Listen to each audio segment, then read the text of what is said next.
Boche gold and diamonds. Buy now pay later. ചെറുതുരുത്തിയിൽ സ്ത്രീകൾക്ക് മുമ്പിൽ നഗ്നതാ പ്രദർശനം നടത്തിയയാളെ പോലീസ് പിടികൂടി. ഷൊർണൂർ മുണ്ടക്കോട്ടുകൃഷി ഉറവിങ്ങൽ സുനീറിനെയാണ് പോലീസ് അറസ്റ്റ് ചെയ്തത്. കഴിഞ്ഞ ആഴ്ച ചെറുതുരുത്തിയിൽ വീടുകളിലെത്തി സ്ഥലം കൊടുക്കാനുണ്ടോ എന്ന് അന്വേഷിച്ച് സ്ത്രീകൾ മാത്രമുള്ള വീടുകളിൽ നഗ്നതാ പ്രദർശനം നടത്തുന്നതാണ് ഇയാളുടെ രീതിയെന്ന് പോലീസ് പറഞ്ഞു.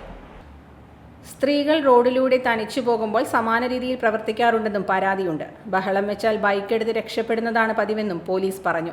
നിരവധി പരാതികൾ ലഭിച്ചതിനെ തുടർന്ന് ചെറുതുരുത്തി SI ജസ്റ്റിന്റെ നേതൃത്വത്തിൽ പ്രത്യേക സംഘത്തെ നിയോഗിച്ചിരുന്നു. CCTV പരിശോധിച്ചാണ് സുനീറിനെ പിടികൂടിയത്. അഡീഷണൽ SI സതീഷ് കുമാർ, പോലീസുകാരായ വിനീത് മോൻ, Lijo Vazhappally, Prince, P. Usha, Sebastian എന്നിവരും അന്വേഷണ സംഘത്തിൽ ഉണ്ടായിരുന്നു. Time kids pre school, Mannannur road, Vaniyamkulam. .View news. കാഴ്ചകളാണ് ലോകം, കണ്ടു തുടങ്ങുക.